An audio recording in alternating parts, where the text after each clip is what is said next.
लोगों से बातें करना कुछ हद तक अच्छा है, लेकिन अगर आप लोगों से ज्यादा बात करने लग जाते हो तो लोग आपको मूर्ख समझने लग जाते हैं। इसलिए ज्यादा बोलने के नुकसान क्या क्या है और शांत रहने के फायदे क्या क्या है, यही हम आज के इस वीडियो में गहराई से जानेंगे। तो चलिए एक रोचक कहानी की शुरुआत करते हैं। हरी भरी हरियाली और पहाड़ियों के बीच बसे एक छोटे से भारतीय गांव में स्वामी राजेश नाम के एक श्रद्धेय भिक्षु रहते थे। स्वामी राजेश अपनी बुद्धिमत्ता, करुणा और मानवीय आत्मा की गहन समझ के लिए दूर दूर तक जाने जाते थे। जीवन के सभी क्षेत्रों के लोग उनका मार्गदर्शन और ज्ञान प्राप्त करने के लिए मीलों की यात्रा करते थे। एक दिन आकाश नाम का एक कुख्यात चोर मुसीबत में पड़ गया। स्थानीय बाजार में चोरी के असफल प्रयास के बाद ग्रामीणों ने उसका पीछा किया था। हताशा में आकाश ने शांत मठ में शरण ली, जहां स्वामी राजेश रहते थे। चोर की असली पहचान से अनजान स्वामी राजेश ने बाहें फैलाकर उसका स्वागत किया। जैसे जैसे दिन हफ्तों में बदल गए, आकाश ने खुद को मठ के शांतिपूर्ण माहौल और स्वामी राजेश की बुद्धिमान शिक्षाओं की ओर आकर्षित पाया। जब साधु आंतरिक शांति, आत्मचिंतन और आत्मा की वास्तविक प्रकृति को समझने में मौन के महत्व के बारे में बात कर रहा था, तो चोर ने ध्यान से सुना। हालांकि आकाश को आंतरिक शांति की अवधारणा को अपनाने के लिए संघर्ष करना पड़ा। उनके बेचैन स्वभाव ने उन्हें अपनी आंतरिक उथल पुथल से पुष्टि और ध्यान भटकाने के लिए लगातार बात करने के लिए मजबूर किया। स्वामी राजेश ने इस व्यवहार को दया से देखा और चोर को एक मूल्यवान सबक देने का फैसला किया। एक शाम जब वे टिमटिमाते तारों के नीचे मठ के बगीचे में बैठे थे, स्वामी राजेश ने आकाश को पास के कुएं से पानी से भरा एक बड़ा मिट्टी का बर्तन लाने के लिए कहा। चोर भिक्षु को प्रसन्न करने के लिए उत्सुक था। जल्दी से उसकी बात मानी और पानी से भरा भारी बर्तन लेकर वापस लौट आया। तब स्वामी राजेश ने आकाश को एक उथले पैन में पानी डालने और यह देखने का निर्देश दिया कि लहरें सतह पर अराजक पैटर्न बनाती हैं। भिक्षु ने समझाया कि मन बर्तन में पानी की तरह अत्यधिक बातचीत और बाहरी विकर्षणों से परेशान होने पर उत्तेजित और बादल बन जाता है। स्वामी राजेश द्वारा प्रस्तुत गहन सादृश्य को समझते ही आकाश को यह एहसास हुआ। चोर ने अपने कार्यों पर विचार किया और पहचाना कि कैसे बकबक की उसकी निरंतर आवश्यकता ने उसे अपने भय और असुरक्षाओं का सामना करने के लिए अपनी आत्मा के भीतर गहराई तक जाने से रोका था। उस दिन के बाद से आकाश ने स्वयं को सचेतनता का अभ्यास करने और आंतरिक मौन विकसित करने के लिए समर्पित कर दिया। उन्होंने शांत चिंतन में घंटों बिताए, उन अनियमित विचारों को शांत करना सीखा जो एक बार उनके दिमाग को परेशान कर रहे थे। स्वामी राजेश को अपना मार्गदर्शक बनाकर पूर्व चोर ने आत्मखोज और आध्यात्मिक जागृति की दिशा में एक परिवर्तनकारी यात्रा शुरू की। साल बीतते गए और आकाश में एक अद्भुत काया पलट हुआ। उनका हृदय, जो कभी लालच और धोखे से भरा हुआ था, अब सभी प्राणियों के लिए दया और सहानुभूति से भर गया है। जो ग्रामीण कभी उससे डरते थे, वे अब उससे सलाह मांगते थे और अपने परीक्षणों और कठिनाइयों के माध्यम से प्राप्त ज्ञान की प्रशंसा करते थे। जहां तक स्वामी राजेश की बात है, भिक्षु ने गर्व से देखा कि उनकी शिक्षाएं एक सुधरे हुए चोर में फल ला रही थीं। वह जानबूझकर मुस्कुराया, क्योंकि वह जानता था कि सच्चा परिवर्तन तब शुरू होता है जब कोई व्यक्ति मन की बातचीत को शांत करना सीखता है और अपने भीतर मौजूद गहन शांति के साथ फिर से जुड़ना सीखता है। और इसलिए साधु और चोर की कहानी एक शाश्वत अनुस्मारक के रूप में काम करती है कि बहुत अधिक बात करना हमें अपने वास्तविक स्वरूप के करीब नहीं लाता है। यह आत्मचिंतन और आत्मनिरीक्षण के शांत क्षणों में है कि हम ज्ञान और शांति के असीम भंडार की खोज करते हैं जो हमारी आत्मा के भीतर रहता है। वही दोस्तों, अब अगली कहानी की शुरुआत कुछ इस प्रकार होती है। काश सुदूर देश में आरव नाम का एक भिक्षु रहता था। आरव अपनी बुद्धिमत्ता, दयालुता और अपने आध्यात्मिक पथ के प्रति अटूट समर्पण के लिए दूर दूर तक जाना जाता था। दूर दूर के गांवों से लोग उनका मार्गदर्शन लेने और उनकी शिक्षाओं से सीखने के लिए कई दिनों तक यात्रा करते थे। आरव हरे भरे पहाड़ों में बसे एक साधारण आश्रम में रहता था, जो झरने के झरने और चहचहाते पक्षियों से घिरा हुआ था। उन्होंने अपना दिन ध्यान, प्रार्थना और अपने छोटे बगीचे की देखभाल में बिताया। अपने शांतिपूर्ण आचरण के बावजूद आरव की छवि एक मूक भिक्षु के रूप में थी, जो केवल आवश्यक होने पर ही बोलता था। एक दिन निखिल नाम का एक युवक जीवन, उद्देश्य और खुशी के बारे में अपने ज्वलंत सवालों के जवाब तलाशते हुए आश्रम पहुंचा। निखिल एक बकबक था जो अपनी परेशानियों, उपलब्धियों और सपनों के बारे में अंतहीन बात करना पसंद करता था। उनका मानना था कि बहुत अधिक बातें करना आंतरिक शांति और आध्यात्मिक ज्ञान पाने की कुंजी है। आश्रम की शांत आभा से प्रभावित और आरव की मौन बुद्धि से प्रभावित होकर निखिल ने साधु से एक पूर्ण जीवन के लिए अपने रहस्य साझा करने की विनती की। आरव बस मुस्कुराया और निखिल को अपने साथ जंगल की सैर पर चलने का इशारा किया। जैसे ही वे घुमावदार रास्ते पर चल रहे थे, निखिल हवा को शब्दों से भरने की इच्छा को रोक नहीं सका। उसने भिक्षु को अपने ज्ञान और बुद्धि से प्रभावित करने की आशा करते हुए अपनी महत्वाकांक्षाओं, भय और इच्छाओं के बारे में बात की। दूसरी ओर आरव ने धैर्यपूर्वक सुना। उसकी आंखें समझ से चमक उठीं। घंटों चलने के बाद वे ऊंचे पेड़ों और खिले हुए फूलों से घिरे एक शांत स्थान पर पहुंचे। आरव काय से ढके पत्थर पर बैठ गया और निखिल को भी ऐसा करने का इशारा किया। युवक ने भिक्षु की गहन शिक्षाओं को सुनने के लिए उत्सुकता से उसका अनुपालन किया। लंबे प्रवचन में शामिल होने के बजाय आरव ने अपनी आंखें बंद कर लीं और एक मधुर धुन गुनगुनाना शुरू कर दिया। भव्य रहस्योद्घाटन और जटिल सिद्धांतों की अपेक्षा करते हुए निखिल उस क्षण की सरलता से आश्चर्यचकित रह गया। लेकिन जैसे ही उसने भिक्षु की सुखदायक धुन सुनी, उसके मन में लगातार चल रही बकबक को शांत करते हुए शांति की भावना आ गई। जैसे ही निखिल आरव के पास रहा, उपस्थित, स्थिर और मौन रहने की कला सीखता रहा, घंटे दिन में बदल गए। वह एक भी शब्द बोले बिना गहन सत्य व्यक्त करने की साधु की क्षमता पर आश्चर्यचकित था। आरव ने निखिल को सिखाया कि सच्चा ज्ञान बोले गए शब्दों की मात्रा में नहीं, बल्कि अपनाई गई चुप्पी की गुणवत्ता में निहित है।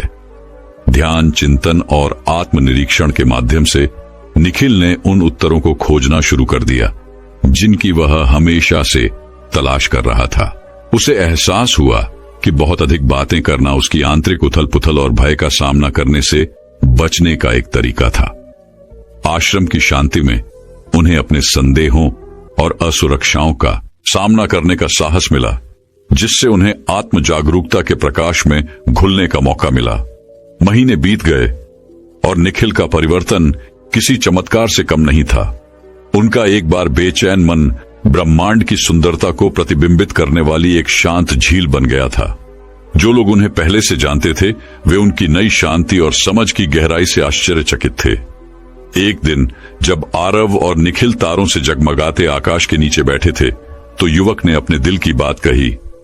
मास्टर, मैं मानता था कि बहुत अधिक बातें करना ही सुनने और समझने का एकमात्र तरीका है, लेकिन अब मैं उस सच्चे संचार को देख रहा हूं। शुरुआत सुनने से, दिमाग को शांत करने और दिल खोलने से होती है। निखिल के कंधे को थपथपाते हुए आरव की आंखें गर्व से चमक उठीं। मेरे प्रिय शिष्य, तुमने सबसे बड़ा रहस्य खोज लिया है, आत्मा को जगाने के लिए मौन की शक्ति। याद रखें, बहुत अधिक बात करने से हवा शोर से भर सकती है, लेकिन शांति में ही हमें अपनी सच्ची आवाज मिलती है। और इसलिए निखिल ने आत्म खोज की अपनी यात्रा जारी रखी, अपने प्रिय भिक्षु के ज्ञान को अपने रास्ते में आने वाले सभी लोगों तक फैलाया। मूक भिक्षु और बातूनी युवक की कहानी एक किंवदंती बन गई, जिसने अनगिनत आत्माओं को भीतर की ओर मुड़ने और मौन की गहन सादगी में सांत्वना पाने के लिए प्रेरित किया। वही दोस्तों, अब अगली कहानी की शुरुआत कुछ इस प्रकार होती है। भारत की हरी भरी पहाड़ियों के बीच बसे एक सुदूर गांव में स्वामी प्रकाश नाम के एक बुद्धिमान और श्रद्धेय भिक्षु रहते थे।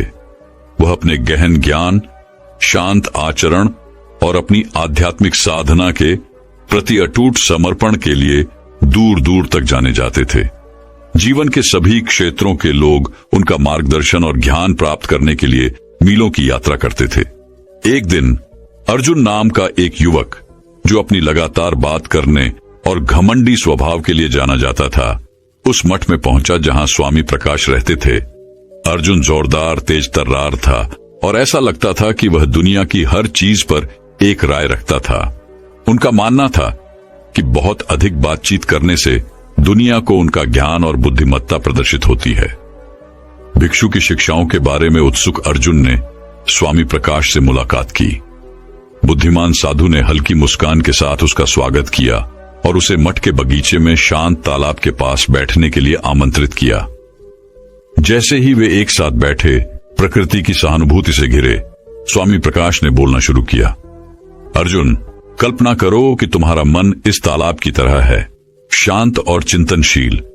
जब हम अत्यधिक बात करते हैं तो यह पानी में कंकड़ फेंकने, लहरें पैदा करने और उसकी शांति को भंग करने जैसा है। उसी तरह हमारे शब्द पानी की शांति और स्पष्टता को भंग कर सकते हैं। हमारा दिमाग हमें अपने भीतर से जुड़ने से रोकता है। अर्जुन ने ध्यान से सुना। उसकी सामान्य बातचीत की जगह जिज्ञासा और आत्मनिरीक्षण की भावना आ गई। स्वामी प्रकाश ने आगे कहा, सच्चा ज्ञान हमारे शब्दों की मात्रा में नहीं, बल्कि हमारी चुप्पी की गहराई में निहित है। जब हम अपने मन की बेचैन करने वाली बकवास को शांत करते हैं, तो हम खुद को गहन अंतर्दृष्टि और आध्यात्मिक विकास के लिए खोलते हैं। अगले दिनों में अर्जुन ने भिक्षु की दैनिक दिनचर्या को विस्मय और प्रशंसा के साथ देखा। स्वामी प्रकाश ने अपने दिन ध्यान, प्रार्थना और ग्रामीणों की निस्वार्थ सेवा में बिताए। उनकी हरकतें किसी भी शब्द से अधिक जोर से बोलती थीं और उनकी उपस्थिति से शांति और शांति की भावना पैदा होती थी जो संक्रामक थी। एक शाम जब सूरज क्षितिज से नीचे डूब गया, अर्जुन विनम्र हृदय से स्वामी प्रकाश के पास पहुंचे। स्वामी, मुझे अपने तरीकों की मूर्खता का एहसास हो गया है। मेरी निरंतर बकबक एक ढाल थी जो मेरी असुरक्षाओं और भय को छुपा रही थी। मैं आपसे निकलने वाली शांति और ज्ञान को पाने के लिए उत्सुक हूं। क्या आप आत्म खोज के इस मार्ग पर मेरा मार्गदर्शन करेंगे? स्वामी प्रकाश ने करुणा भरी आंखों से अर्जुन की ओर देखा। प्रिय अर्जुन, अंदर की यात्रा एक पवित्र यात्रा है जो आत्मचिंतन, विनम्रता और अहंकार को दूर करने की इच्छा से प्रेरित है। आपके शब्द बहुत हो सकते हैं, लेकिन आपका दिल अब आपकी आत्मा की फुसफुसाहट के लिए खुला है। चलो मेरे बगल में और साथ मिलकर हम एक परिवर्तनकारी यात्रा पर निकलेंगे। और इसलिए स्वामी प्रकाश के मार्गदर्शन में अर्जुन ने सत्य और आत्मज्ञान की अपनी आंतरिक खोज शुरू की। मौन चिंतन, दयालुता के कार्यों और अपने आध्यात्मिक अभ्यास के पोषण के माध्यम से उन्होंने अपने भीतर शांति और उद्देश्य की एक नई भावना की खोज की। साल बीतते गए और अर्जुन अपने श्रद्धेय गुरु की शिक्षाओं को अपनाने लगा। वह अपने शब्दों के लिए नहीं, बल्कि अपनी उपस्थिति की गहराई और अपने कार्यों में करुणा के लिए जाने गए। एक समय घमंडी रहने वाला वह युवक उसके रास्ते में आने वाले सभी लोगों के लिए प्रकाश और ज्ञान की किरण बन गया था। जैसे ही शांत गांव में सूरज डूबा, स्वामी प्रकाश और अर्जुन तालाब के किनारे एक साथ बैठे, उनके दिल आत्मा की साझा यात्रा से बने बंधन में एकजुट हो गए। प्रकृति के सामंजस्य के शांत आलिंगन में उन्होंने पाया कि सच्ची तृप्ति और आत्मज्ञान दुनिया के शोर में नहीं, बल्कि उनके आंतरिक अस्तित्व की गहन शांति में है। और इस प्रकार भिक्षु और बातूनी युवक की कथा गांव की लोक कथाओं में बुनी गई एक शाश्वत अनुस्मारक कि बहुत अधिक बात करना हमें आत्मा में वापस नहीं लाता है, बल्कि यह मौन की कोमल फुसफुसाहट के माध्यम से होता है। हमारे अस्तित्व का असली सार खोजें, वही दोस्तों। अब अगली कहानी की शुरुआत कुछ इस प्रकार होती है। भारत के एक छोटे से गांव में रवि नाम का एक साधु रहता था जो अपनी बुद्धिमत्ता और शांत स्वभाव के लिए दूर दूर तक जाना जाता था। उन्होंने आत्मज्ञान और आंतरिक शांति की तलाश में अपने दिन गहन ध्यान में बिताए। रवि की उपस्थिति उसके आसपास के लोगों की बेचैन आत्माओं पर एक शांत मरहम की तरह थी। एक दिन जब रवि गांव से गुजर रहा था, उसने बाजार के पास हलचल देखी। उत्सुकतावश वह भीड़ के बीच से निकला और उसने माया नाम की एक खूबसूरत युवा महिला को साबुन के डिब्बे पर खड़े होकर ग्रामीणों से एनिमेटेड बातें करते देखा। माया को उनकी शानदार प्रतिभा और अपने शब्दों से दर्शकों को मंत्रमुग्ध करने की क्षमता के लिए जाना जाता था। दूर दूर से लोग उनकी बातें सुनने आते थे। रवि ने देखा कि माया बाहरी सुंदरता, भौतिक संपत्ति और सांसारिक सफलता के महत्व के बारे में भावुकता से बात कर रही थी। उसके शब्द शहद जैसे मीठे और मोहक थे, जो लोगों को धन और प्रसिद्धि के वादे से आकर्षित करते थे। उसकी सुंदरता और करिश्मे से मंत्रमुग्ध होकर गांव वाले उसकी हर बात पर ध्यान देते थे। हालांकि जैसे ही रवि ने माया की बातें सुनी, उसने उसकी चमकती आंखों के पीछे एक सूक्ष्म खालीपन देखा। ऐसा लगता था मानो वह दूसरों से मान्यता प्राप्त करके अपने भीतर के खालीपन को भरने की कोशिश कर रही थी। रवि को माया के लिए दुख की अनुभूति हुई, ये महसूस करते हुए कि उसके बाहरी आकर्षण ने असुरक्षा और लालसा की गहरी भावना को छिपा दिया था। जब माया ने अपना भाषण समाप्त किया और भीड़ तितर बितर हो गई, तो रवि हल्की मुस्कान के साथ उसके पास आया। नमस्ते प्रिय माया, उसने धीरे से कहा। आपके शब्द वास्तव में शक्तिशाली हैं, लेकिन सच्चा ज्ञान बाहरी दुनिया में नहीं, बल्कि हमारे भीतर निहित है। माया ने रवि की ओर उत्सुकता से देखा। उसकी दृष्टि में एक अलग तरह की बुद्धिमत्ता का एहसास हुआ। उसे अपने दिल में एक अजीब सी कसक महसूस हुई। भीड़ की सतही प्रशंसा से अधिक गहरी और अधिक सार्थक चीज की चाहत। जैसे जैसे दिन बीतते गए, रवि और माया एक साथ समय बिताने लगे। जीवन, प्यार और सच्ची खुशी की प्रकृति पर चर्चा करने लगे। रवि ने अपनी आध्यात्मिक यात्रा की कहानियां साझा की कि कैसे उन्होंने आंतरिक शांति और ज्ञान की तलाश के लिए सांसारिक इच्छाओं को त्याग दिया था। बदले में माया ने अपने डर और असुरक्षाओं के बारे में खुलकर बात की, जिससे उसके आत्मविश्वास भरे मुखौटे के नीचे की भेद्यता का पता चला। धीरे धीरे लेकिन निश्चित रूप से माया ने रवि की आंखों से दुनिया को देखना शुरू कर दिया। उसने महसूस किया कि उसकी लगातार बकबक और बाहरी सत्यापन की खोज केवल उसके अपने आंतरिक राक्षसों का सामना करने से ध्यान भटकाने के लिए थी। रवि के मार्गदर्शन से उसने अपनी आत्मा की गहराइयों का पता लगाना शुरू कर दिया, कंडीशनिंग और अहंकार की उन परतों को खोलना शुरू कर दिया जिन्होंने उसके वास्तविक सार को ढक दिया था। एक दिन जब वे एक बरगद के पेड़ की छाया के नीचे एक साथ बैठे थे, रवि ने समझदारी भरी मुस्कान के साथ माया की ओर देखा। उन्होंने धीरे से कहा, ज्यादा बातें करने से हम आत्मा में वापस नहीं आते। सच्ची शांति और खुशी मौन अपनाने से, हमारे दिल की फुसफुसाहट सुनने से आती है। माया ने सिर हिलाया। उसे एक सौम्य नदी की तरह शांति का एहसास महसूस हुआ। उस पल में उसे आंतरिक शांति का सही अर्थ और सांसारिक विकर्षणों से मुक्त आत्मा की सुंदरता समझ में आई। उस दिन से माया और रवि आत्म खोज के मार्ग पर एक साथ चले, आंतरिक शांति और आत्मज्ञान की ओर अपनी यात्रा में एक दूसरे का समर्थन किया। गांव ने आश्चर्य से देखा कि एक बार बातूनी और सांसारिक माया शांत शक्ति और ज्ञान की एक किरण में बदल गई। उसकी सुंदरता भीतर से चमक रही थी और इस तरह साधु और खूबसूरत महिला की कहानी गांव में एक किंवदंती बन गई। ये याद दिलाती है कि सच्ची खुशी बाहरी दुनिया के कोलाहल में नहीं, बल्कि अपनी आत्मा की शांति में निहित है। वही दोस्तों, अब अगली कहानी की शुरुआत कुछ इस प्रकार होती है। बहुत समय पहले राजसी हिमालय पर्वतों के बीच बसे एक शांत गांव में स्वामी रमण नाम का एक बुद्धिमान और श्रद्धेय भिक्षु रहता था। स्वामी रमण अपने गहन ज्ञान, अपने सौम्य आचरण और आध्यात्मिक ज्ञान के प्रति अपनी अटूट भक्ति के लिए दूर दूर तक जाने जाते थे। दिल, दिमाग और आत्मा के मामलों पर स्वामी रमण का मार्गदर्शन और ज्ञान प्राप्त करने के लिए दूर दराज के देशों से लोग कठिन यात्रा करेंगे। उनकी शिक्षाएं प्रकाश की किरण की तरह थीं, जो उन लोगों के मार्ग को रोशन करती थीं जो अज्ञानता और भ्रम के अंधेरे में खो गए थे। एक दिन एक युवा शिष्य स्वामी रमण के पास आया और बोला, गुरु, मुझे एक समस्या है। मैं खुद को लगातार बेकार की बातचीत और गपशप में उलझा हुआ पाता हूं। मैं बहुत ज्यादा बोलता हूं और अक्सर अपने आंतरिक अस्तित्व की उपेक्षा करता हूं। मैं अपने शोर को कैसे शांत कर सकता हूं? मन लगाओ और अपने आप को अंदर वापस लाओ। स्वामी रमण ने शांत मुस्कान के साथ शिष्य को जंगल में टहलने के लिए अपने साथ चलने के लिए आमंत्रित किया। जैसे ही वे फुसफुसाते हुए पेड़ों और पत्तों की हल्की सरसराहट के बीच चले, स्वामी रमण ने प्राचीन ग्रंथों से एक कहानी साझा करना शुरू किया। स्वामी रमण ने कहना शुरू किया, घने जंगल के बीचों बीच एक पेड़ था। उनकी आवाज कोमल लेकिन गूंजती थी।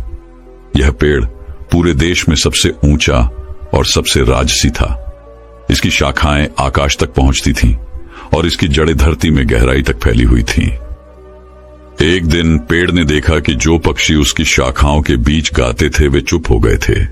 जो जानवर उसकी छाया में शरण लेते थे वे अब पास नहीं आते थे। पेड़ को एहसास हुआ कि वह अपनी भव्यता और सुंदरता से इतना मोहित हो गया था कि यह अपना वास्तविक उद्देश्य भूल गया था। पेड़ की पत्तियां दूहक से सरसराने लगीं और उसकी शाखाएं अफसोस से झुक गईं। उसने हवा से कहा, मेरे दोस्तों ने मुझे क्यों छोड़ दिया? मैं इस जंगल में अकेला क्यों खड़ा हूं? हवा ने नरम दुलार के साथ उत्तर में फुसफुसाया, हे शक्तिशाली वृक्ष, तुम सच्ची महानता का रहस्य भूल गए हो। यह तुम्हारी शाखाओं की ऊंचाई या तुम्हारी जड़ों की गहराई में नहीं, बल्कि तुम्हारे अस्तित्व की शांति में है और तुम्हारे पत्तों की हल्की सरसराहट। स्वामी रमण एक पल के लिए रुके। उनकी नजर उस युवा शिष्य पर टिकी जो ध्यान से सुन रहा था। स्वामी रमण ने आगे कहा, पेड़ हवा की बातों का मतलब समझ गया। उसने अपनी आंखें बंद कर लीं और भीतर की शांति को गले लगा लिया। उसने शेखी बघारने और डींगे हाँकने की अपनी जरूरत को छोड़ दिया और इसके बजाय उसने प्रकृति की सुंदरता और आकाश की विशालता के सामने खुद को विनम्र कर लिया। पक्षी इसकी शाखाओं के बीच गाने के लिए लौट आए और जानवरों ने एक बार फिर इसकी छाया में सांत्वना मांगी। पेड़ ने अपने अस्तित्व के सार तक अपने भीतर वापस जाने का रास्ता खोज लिया था और ऐसा करते हुए उसने अपने वास्तविक स्रोत को फिर से खोज लिया था, ताकत और सुंदरता। युवा शिष्य ने अपनी आंखों में नई समझ और कृतज्ञता के साथ स्वामी रमण की ओर देखा। धन्यवाद मास्टर, वह फुसफुसाया। अब मैं देख रहा हूं कि बहुत अधिक बात करने से हम आत्मा में वापस नहीं आते हैं। मैं अपने मन के शोर को शांत कर दूंगा और अपने भीतर की फुसफुसाहट को सुनूंगा। स्वामी रमण धीरे से मुस्कुराए और शिष्य के कंधे पर हाथ रखा। याद रखें मेरे बच्चे, सबसे बड़ी बुद्धिमत्ता उन शब्दों में नहीं है जो हम बोलते हैं, बल्कि उस मौन में है जो हम अपने दिलों में रखते हैं। अपने कार्यों को अपने शब्दों से अधिक जोर से बोलने दें और आपको सच्ची शांति और ज्ञान मिलेगा। और इसलिए युवा शिष्य ने स्वामी रमण के कालातीत ज्ञान और अपनी आत्मा के जंगल में पत्तियों की हल्की सरसराहट द्वारा निर्देशित होकर आत्म खोज और आत्मनिरीक्षण की यात्रा शुरू की। वही दोस्तों, अब अगली कहानी की शुरुआत कुछ इस प्रकार होती है। भारत की हरी भरी पहाड़ियों के बीच बसे एक छोटे से गांव में स्वामी देवानंद नाम के एक बुद्धिमान और श्रद्धेय भिक्षु रहते थे। वह अपनी गहन बुद्धिमत्ता, अटूट करुणा और अटल आंतरिक शांति के लिए दूर दूर तक जाने जाते थे। दूर दूर से लोग मार्गदर्शन, सांत्वना और ज्ञान की तलाश में उनके पास आते थे। स्वामी देवानंद ने अपने दिन शांत चिंतन में एक विशाल बरगद के पेड़ की छाया में ध्यान करते हुए और अपने साधारण बगीचे की देखभाल में बिताए। अकेले उनकी उपस्थिति का उनके आसपास के लोगों पर शांत प्रभाव पड़ा और उनके शब्दों में सदियों के आध्यात्मिक ज्ञान का भार था। एक दिन आनंद नाम का एक युवक, जो ऊर्जा और उत्साह से भरा था लेकिन ध्यान और दिशा में कमी थी, स्वामी देवानंद से सलाह लेने आया। आनंद उस भिक्षु के पास मौजूद आंतरिक शांति और ज्ञान के रहस्यों को जानने के लिए उत्सुक थे। स्वामी जी, मैं दुनिया की अराजकता में खो गया हूं। मेरा मन बेचैन है और मैं स्पष्टता और उद्देश्य चाहता हूं। आनंद ने बुद्धिमान साधु के सामने आदरपूर्वक झुकते हुए कहा। स्वामी देवानंद ने सौम्य मुस्कान के साथ युवक का स्वागत किया और उसे बरगद के पेड़ के नीचे अपने पास बैठने के लिए आमंत्रित किया। भिक्षु ने धीरे से कहा, आनंद, जो उत्तर आप खोज रहे हैं वह आपके भीतर है, लेकिन सबसे पहले तुम्हें मन की बातचीत को शांत करना और अपनी आत्मा की आवाज सुनना सीखना होगा। आनंद उत्सुक तो था लेकिन अधीर भी था। उसके मन में लाखों प्रश्न उमड़ रहे थे और वह तुरंत उत्तर चाहता था। स्वामी जी, मैं शांति और उद्देश्य कैसे पा सकता हूं? मैं उन संदेहों और भयों को कैसे शांत कर सकता हूं जो मुझे परेशान करते हैं? आनंद ने उत्सुकता से पूछा। भिक्षु ने आनंद को उन आंखों से देखा जिनमें युगों का ज्ञान समाहित था। स्वामी देवानंद ने कहा, मेरे प्यारे बच्चे, बहुत अधिक बात करने से हम आत्मा में वापस नहीं आते हैं। मौन में ही हमें वह सच्चा उत्तर मिलता है जिसकी हमें तलाश है। आनंद अचंभित रह गया। उन्हें लंबे दार्शनिक प्रवचनों और जटिल शिक्षाओं की अपेक्षा थी, मौन की शक्ति के बारे में एक साधारण बयान की नहीं। लेकिन उसने साधु पर भरोसा किया और उसकी सलाह मानने का फैसला किया। कई दिनों तक आनंद स्वामी देवानंद के पास मौन बैठे रहे, बरगद के पेड़ के नीचे ध्यान करते रहे और अपने आसपास की दुनिया को नई स्पष्टता के साथ देखते रहे। भिक्षु कभी कभी कहानियां और दृष्टांत साझा करते थे जो आनंद के दिमाग में गहरी अंतर्दृष्टि जगाते थे, लेकिन अधिकांश भाग के लिए वे शांतिपूर्ण मौन में बैठे रहते थे। जैसे जैसे दिन हफ्तों में और हफ्ते महीनों में बदलते गए, आनंद में बदलाव आना शुरू हो गया। उसका मन शांत हो गया, उसका हृदय अधिक खुला हो गया और उसकी आत्मा ब्रह्मांड की लय के प्रति अधिक अभ्यस्त हो गई। उसने दुनिया को एक नई रोशनी में देखना शुरू कर दिया, आश्चर्य और कृतज्ञता की भावना के साथ, जिसे उसने पहले कभी महसूस नहीं किया था। एक शाम जब सूरज क्षितिज के नीचे डूब गया और आकाश को नारंगी और गुलाबी रंग के हजारों रंगों में रंग दिया, तो आनंद अपनी आंखों में कृतज्ञता के आंसू लेकर स्वामी देवानंद की ओर मुड़े। स्वामी जी, मुझे मौन की शक्ति दिखाने के लिए धन्यवाद। मुझे शांति, उद्देश्य और अपने आंतरिक स्व से गहरा संबंध मिला है, आनंद ने कहा। उनकी आवाज भावुकता से भरी हुई थी। साधु आनंद की ओर देखकर दयालुता से मुस्कुराया और उसके कंधे पर हाथ रखा। मेरे प्यारे बच्चे, सबसे महान सत्य अक्सर सबसे सरल शिक्षाओं में पाए जाते हैं। बहुत अधिक बात करना हमें वर्तमान क्षण की सुंदरता और भीतर निहित ज्ञान से विचलित कर देता है। याद रखें, मौन शोर की अनुपस्थिति नहीं है, बल्कि आंतरिक की उपस्थिति है शांति, स्वामी देवानंद ने कहा। उनके शब्द आनंद की आत्मा की गहराई में गूंज रहे थे। उस दिन से आनंद स्वामी देवानंद के एक समर्पित शिष्य बन गए और उनके रास्ते में आने वाले सभी लोगों के बीच मौन, ध्यान और आंतरिक शांति की शिक्षाएं फैलाने लगे। और जैसे जैसे साल बीतते गए, यह गांव न केवल अपनी प्राकृतिक सुंदरता के लिए, बल्कि बरगद के पेड़ के नीचे शांतिपूर्ण साधु से निकले गहन ज्ञान के लिए भी जाना जाने लगा। और इसलिए स्वामी देवानंद और आनंद की कहानी एक शाश्वत अनुस्मारक के रूप में कार्य करती है कि सच्चा ज्ञान दुनिया की निरंतर बातचीत में नहीं, बल्कि आत्मा की गहन चुप्पी में पाया जाता है। दोस्तों, मैं उम्मीद करता हूं कि यह कहानी सुनने से आपके जीवन में अच्छे बदलाव आए होंगे। आपको इस वीडियो से क्या सीखने मिला, ये कमेंट करके जरूर बताएं और अपने परिवार, दोस्तों या आपके करीबी इंसान के साथ ये कहानी शेयर करके उन्हें भी इस ज्ञान से परिचित करवाएं। बाकी अगर आपको ये वीडियो दिल से अच्छी लगी हो, तभी इस वीडियो को लाइक कर देना और आपने अब तक इस चैनल को सब्सक्राइब न किया हो तो चैनल को सब्सक्राइब भी जरूर कर देना। आपका हर दिन शुभ हो और खुशियों से आपका